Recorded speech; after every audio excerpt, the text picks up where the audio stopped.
Happy Wednesday and welcome to Genesis History. Today is a special day because we are finally on chapter 50.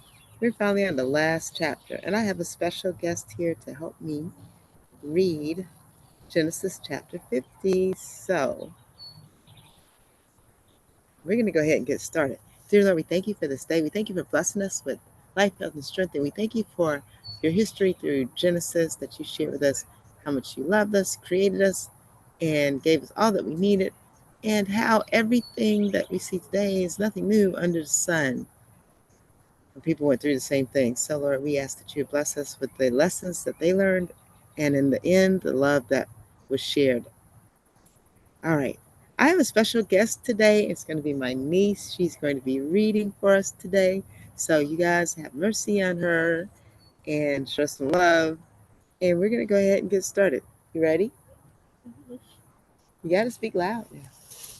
Yes. All right. They got to be able to hear you. All right, let's go. Genesis 50, Abraham, Isaac, and now Jacob is joining the ancestors. And you don't have to say the numbers, just read the words.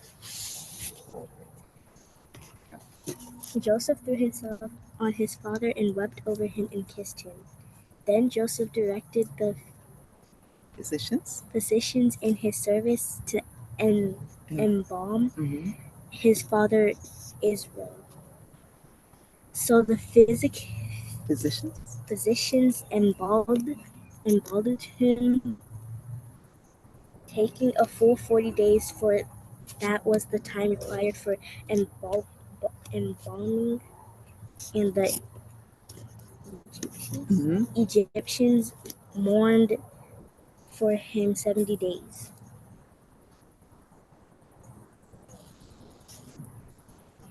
When the days of mourning had passed, Joseph said to Pharaoh's court, "If I had found favor in your eyes, speak to Pharaoh for me. Tell him, my father made me swear on oath and said, I am about to die. Bury me in the tomb I dug for myself in the land of Canaan. Now let me go up and bury my father, then I will return."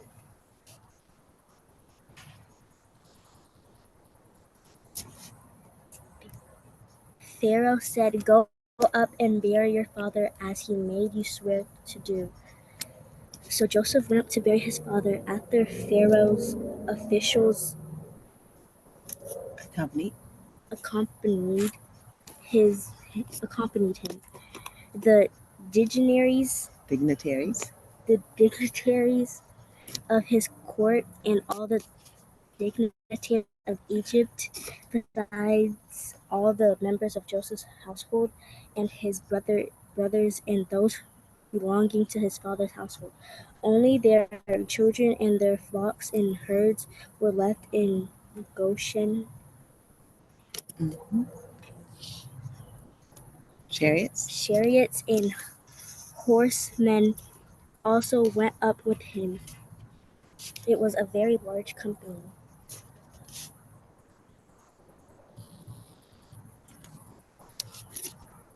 When they reached the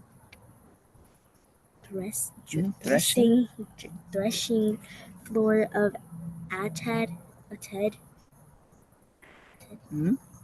near the Jordan, they lamented loudly and bitterly, and there Joseph observed a 7-day period of mourning for his father.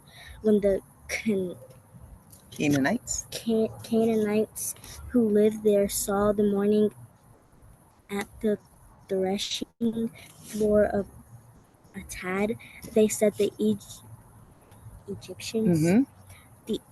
Egyptians are holding a solemn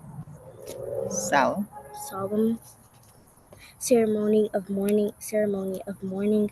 That is why that place near the Jordan is called Abel Mizraim. So Jacob's son did as he commanded them.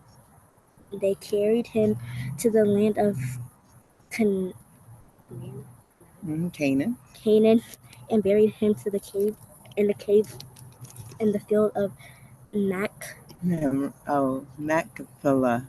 Machpelah near Mamre, Mamre. Mamre, which Abraham had bought along with the fields as a burial place from Ephron, the Hittite. Hittite. After burying his father, Joseph returned to Egypt, together with his brothers and all the others who had gone with him to bury his father. When Joseph's brothers saw that their father was dead, they said, "What if Joseph holds a grudge against us and pays us back for all the wrongs we did to him?" So they sent word to Joseph, saying, "Your father left these instructions before he died. This is what you are to say to Joseph.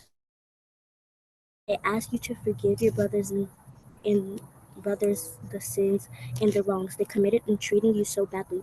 Now please forgive the sins of the servants of the God of your father." When their message came to him, Joseph wept. His brothers then came and threw themselves down before him. We we are your slaves, they said. But Joseph said to them, "Don't be afraid. Am I in the place of God? You intended to harm me, but God intended it for good, to accomplish what is now being done, the saving of many lives.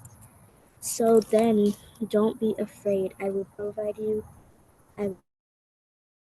for you and your children." And he reassured them and spoke kindly to them. Joseph stayed in Egypt along with all his father's family. He lived 110 years and saw the third generation of Ephraim. Ephraim's children. Also the children of Machir, Mm-hmm. Machir son of Manasseh. Manasseh, were placed at birth on Joseph's knees. Then Joseph said to his brothers, "I am about to die, but God will surely come to your aid and take you up out of this land to the land he promised on oath the Abraham to Abraham, Isaac, and Jacob." And Joseph made the Israelites. Israelites swear on oath and said, "God will surely come to your aid, and then you must carry my bones up from this place." So Joseph died at the age of 110, and after they embalmed him, he was placed in a coffin in Egypt. Right. Very good, my niece. So great job. And that is it. We are done with Genesis chapter 50. 50 chapters in Genesis. And thank you for listening. We have a special for you next week. So it'll be short and it'll be special. And I hope you enjoyed these many weeks that we've been sharing. I sure have. And I've learned a lot more every time I read. It seems like it's enlightened more to me. So have a great rest of your week. God willing, the creek doesn't rise. Hope to see you soon. Bye.